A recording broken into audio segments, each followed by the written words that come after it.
Halo semuanya, selamat datang di channel gue, Amino Daily Ride ya kan. Terima kasih udah mau nonton video gue, udah klik video gue buat tonton ya. Jadi kali ini gue bakal ngebahas mengenai knalpot yang udah gue pakai di CBR 250R, si Alpine ini ya. Namanya Alpine nih sekarang. Nah jadi gue cuma mau ngebahas tipis aja mengenai knalpot apa aja yang udah gue pakai. Gue nggak mau ngebahas terlalu dalam, kita ngebahas tipis-tipis aja. Mungkin ada beberapa hal atau beberapa informasi yang kalian mungkin belum paham betul, kita bahas di sini, oke?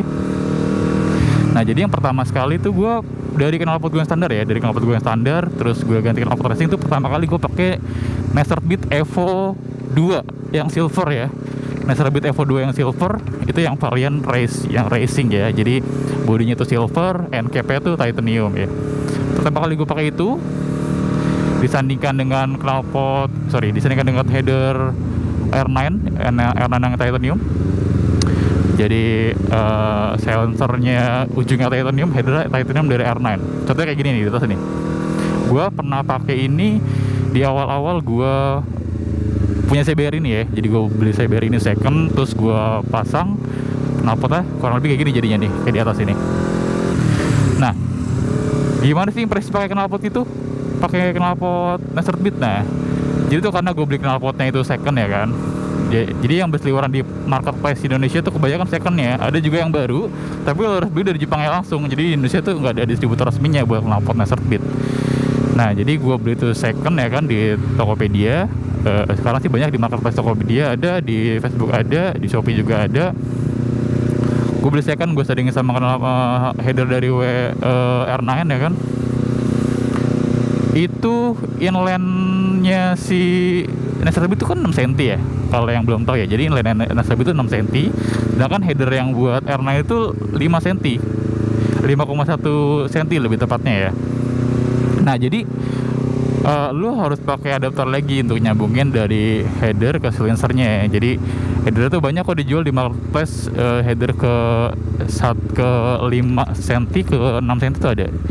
Contohnya kayak gini nih, lu bisa cari ini di Tokopedia ya, kayak gini modelannya. Nah, jadi memang harus ada sambungan ya. Kalau lu pakai yang full system itu mahal banget. Kalau di Wheelback tuh harganya sekitar 17-an mungkin ya. Gua kurang lebih segitu. Nah itu. Nah jadi gue bahas jadi 3 poin ya di sini ya. Gue bahas ada yang pertama ada looks-nya, yang kedua adalah secara performance. Nah yang ketiga ada secara sound-nya ya. Jadi kalau di Masterbit ini kalau secara looks keren banget sih, keren cuy.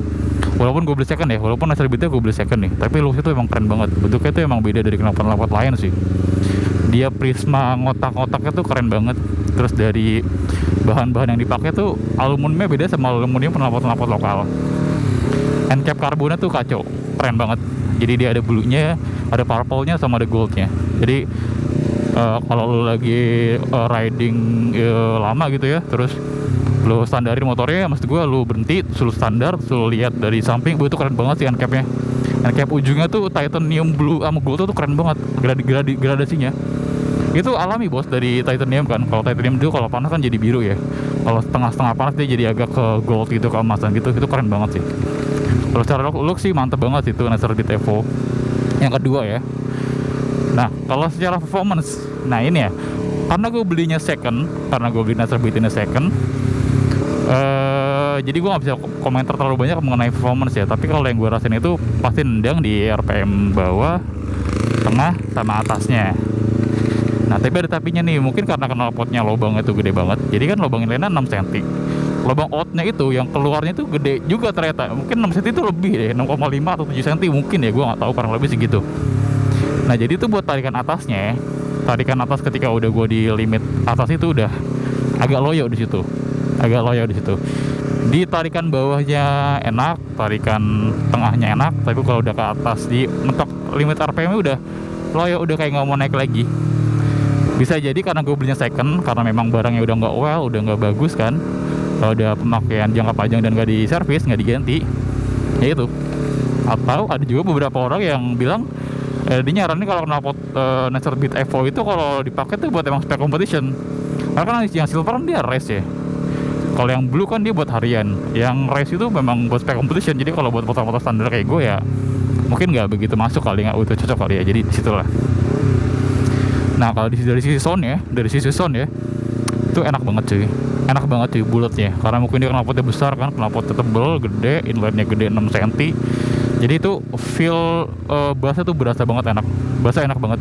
Di low RPM sampai mid RPM itu bassnya enak, di high RPM bassnya masih ada teriak, enak bassnya.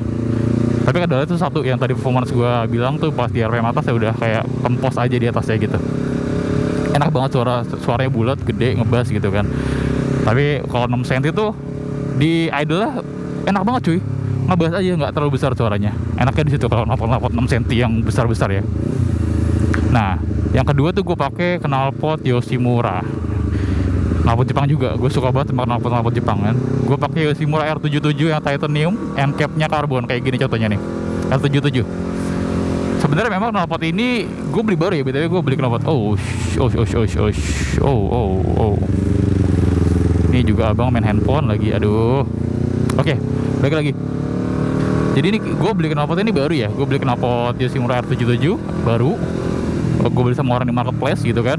Nah, memang ini sebenarnya bukan buat CB250RR, bukan fitnya buat dia. Jadi memang ini buat Ninja 250 atau Ninja 400 kalau gue baca di instruksinya ya kan. Gue kan ada lengkap tuh, udah dapat kitab-kitabnya segala macam tuh buat motor-motor itu. Nah, yang lucunya lagi, yang setahu gue ya. Jadi kalau Yoshimura tuh ada dua tipe. Yang tipe pertama tuh tipe yang dijual di Eropa sama di Amerika.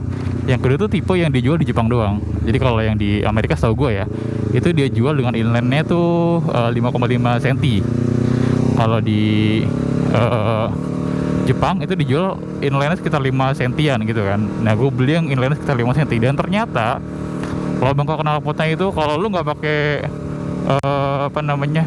pipa, apa sih nama bahasanya, pipa slip on ya kan, itu nggak masuk secara fit loh. Itu kayaknya lubangnya bukan 5 cm deh, bukan 5,1 deh kayaknya deh, mungkin sekitar 5,2 atau 5,3 cm gitu. Soalnya dimasukin 5,1 header gue yang ini, yang R9. btw gue pakai R9 juga ya buat headernya ya, yang Yoshimura gue. Jadi R9 titanium blue dicampur sama silencer yang blue juga. Nah itu nggak masuk. Jadi solusinya adalah pas gue ke bengkel knalpot itu, jadi gue dapat header yang bawaan, gue dapat pipe on yang bawaan buat Ninja, itu dipotong terus disambungin lagi, dilas ke knalpotnya, ke silencernya. Jadi memang agak drama sih di situ sih, dibuat nyambungin itu buat fit ke header gue, ke R9 gue gitu kan. Nah gitulah pokoknya dramanya lah. Nah kalau secara looks, wah kacau banget secara looks tuh. Yoshimura R77 titanium yang ujungnya end cap-nya karbon, gila keren banget cuy, keren banget. Itu gimana ya, itu Jepang tuh kalau bikin barang tuh emang wah gila keren banget sih. Dia punya ciri khas sendiri, keren dah pokoknya. Titaniumnya blue full, jadi di bodinya tuh semuanya titanium blue. Terus di end cap-nya tuh ujung mufflernya itu dia warna dia pakai karbon yang finishingnya glossy, karbon anyaman biasa ya, kotak-kotak biasa ya. Itu keren banget pak. Lu kalau misalkan habis panas-panasan ya kan, siang-siang lu riding naik motor, terus lu kebut-kebutan di tipis-tipis lah, terus lu berhentiin motor lu lihat dari samping, itu keren banget. Titanium blue nya tuh kelihatannya mewah banget, kayak kebakar banget nyala gitu kan. Wah itu kacau sih knalpot secara looks-nya. Itu looks-nya terbaik lah menurut gua. Orang-orang sih beda-beda sih ya, tapi kalau menurut gua tuh keren banget knalpotnya. Nah kalau bahas mengenai performance, gue beli baru knalpotnya ya kan, enak banget dipakainya knalpotnya. Di low RPM, di mid RPM, di high RPM enak, semuanya dapat rata. Mungkin karena baru ya, masih grass banget tuh, baru gue pasang langsung gue pakai gitu kan, abis servis lagi, enak banget pokoknya.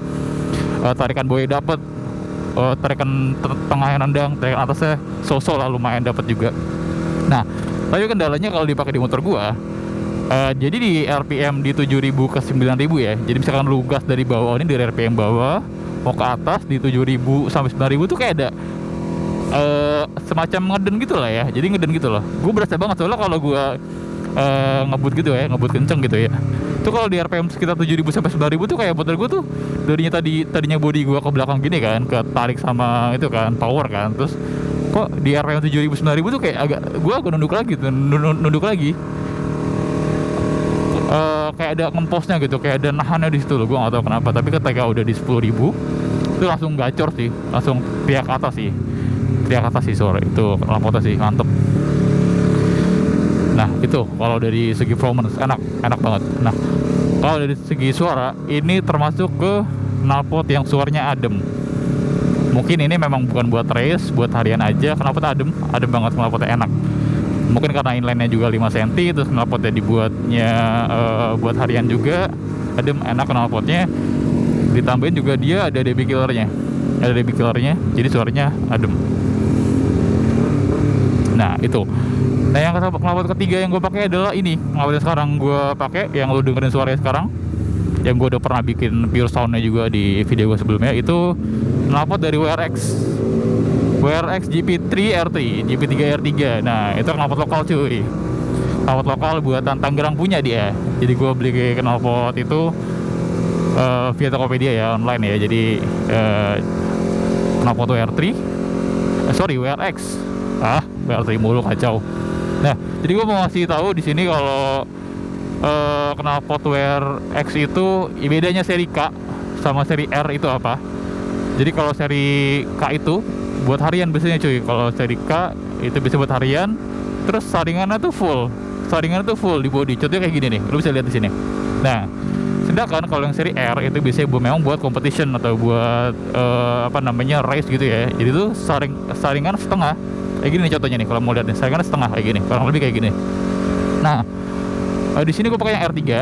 Kenapa? Karena memang gue udah lihat review beberapa yang K3 itu suaranya tuh adem banget cuy, adem banget tuh WRX suaranya. Karena mungkin dia bodinya gede ya, silinsernya lumayan besar ya, jadi adem banget suaranya. Gue nggak begitu suka suaranya kalau terlalu adem, jadi gue beli yang R3 sarangannya setengah. Nah itu WRX. Nah kita bahas secara looks. Oke, kalau secara looks gue bisa bilang jomplang ya, karena sebelumnya gue pakai knalpot Jepang punya gitu kan. Sebelumnya gue pakai Nasert Beat juga, gue pakai Shimura juga, kayak wow, Jepang punya dari build quality-nya, dari detailnya, dari desainnya memang bukan main-main ya, bukan kaleng-kaleng ya. Terus gue balik ke WRX, memang kalau secara desain emang oke aja, cukup gitu kan, nggak ada yang istimewa. Bahkan terkesan di beberapa sisi menurut gue ada bagian-bagian yang nggak begitu bagus gitu kan. Kayak di las-lasan cacingnya di daerah headernya itu yang mau nyambung ke silencer itu kurang begitu enak dilihat lah gitu, kayak kelihatan banget cacing-cacingnya gitu. Itu yang pertama. Nah yang kedua itu di bagian logonya. Logo WRX sekarang kan kayak macam emblem gitu ya, emblem segitiga gitu lah. Nah di pinggir-pinggirnya kayak masih tajam-tajam gitu loh. Kalau dipegang pakai tangan gitu kan kayak ada tajam-tajamnya, kayak mungkin cuttingnya nggak rata atau gimana, gue kurang tahu situ. Nah ada juga di bagian klem buat cangkelongan ke hanger knalpotnya, itu juga dibikinnya kayak buru-buru banget deh. Las-lasannya nggak rata, tapi asal ada lubang di situ aja. Ya yang gue terima seperti itu, gue ngomong apa adanya. Nah itu dari segi looks ya. Oke, jadi kita lanjut lagi. Terus sampai mana ya anjir? Sampai build quality ya. Sampai looks ya.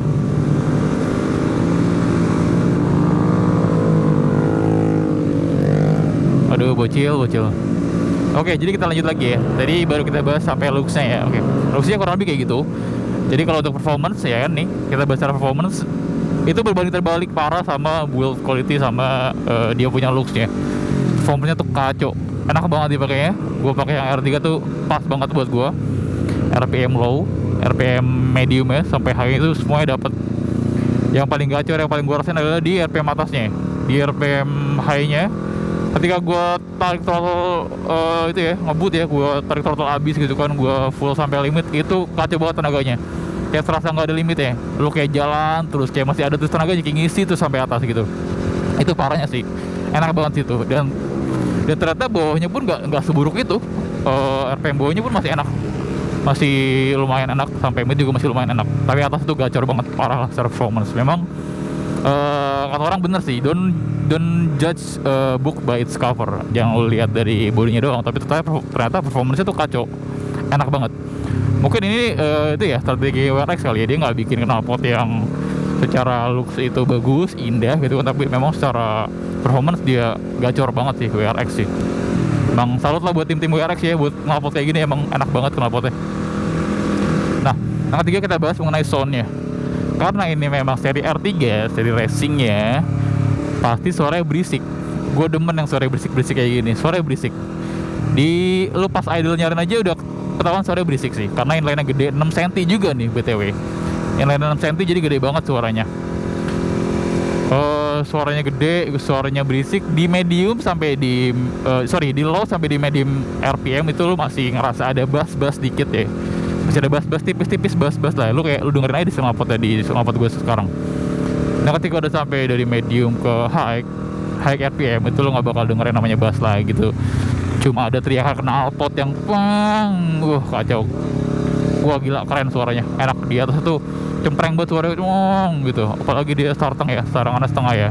Jadi mungkin resonansi dari membran yang resonansi dari aluminium yang gak ada saringannya itu mantulnya di situ, jadi enak banget suaranya. Jadi ada pecah-pecah cemprengnya gitu cuy, enak sih menurut gue cuy. Nah mungkin segitu aja pembahasan dari gue ya. Impresi dari knalpot apa aja yang udah gue pakai ya, mungkin bisa jadi referensi buat kalian. Sorry aja nih kalau ada mungkin salah kata, salah informasi atau gimana, kalian bisa benerin gue aja di kolom komentar di bawah ya. Thank you udah nonton video gue sampai habis. Kita balik lagi nanti ke video-video gue selanjutnya ya. Thank you, goodbye.